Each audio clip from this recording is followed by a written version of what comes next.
ചോരക്കളിയുമായി Dulquer I'm game second look. Dulquer Salmaan നായകനായ I'm game second look പുറത്ത്. ചോരപുരണ്ട മുഖവും കൈകളുമായി തോക്കേന്ത്യ കൈകൾ കൊണ്ട് പാതി മുഖം മറിച്ച് നിൽക്കുന്ന ദുൽഖർ സൽമാനെ പോസ്റ്ററിൽ കാണാൻ സാധിക്കുന്നു. സിനിമയിലെ 14 വർഷ യാത്രയിൽ ദുൽഖർ എന്ന കുറിപ്പോടെയാണ് പോസ്റ്റർ.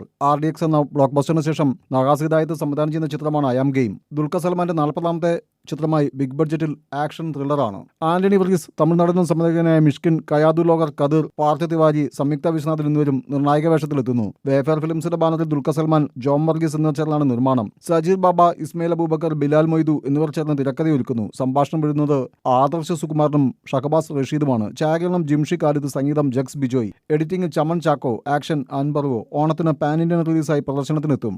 നിർണായക വേഷത്തിലെത്തുന്നു. വേഫെയർ ഫിലിംസിന്റെ ബാനറിൽ ദുൽഖർ സൽമാൻ, ജോൺ വർഗീസ് എന്നിവർ ചേർന്നാണ് നിർമ്മാണം. സജീർ ബാബ, ഇസ്മയിൽ അബൂബക്കർ, ബിലാൽ മൊയ്തു എന്നിവർ ചേർന്ന് തിരക്കഥയൊരുക്കുന്നു. സംഭാഷണം എഴുതുന്നത് ആദർശ് സുകുമാരനും ഷഹബാസ് റഷീദുമാണ്. ഛായാഗ്രഹണം ജിംഷി ഖാലിദ്, സംഗീതം ജക്സ് ബിജോയ്, എഡിറ്റിംഗ് ചമൻ ചാക്കോ, ആക്ഷൻ അൻബർവോ. ഓണത്തിന് പാൻ ഇന്ത്യൻ റിലീസായി പ്രദർശനത്തിനെത്തും.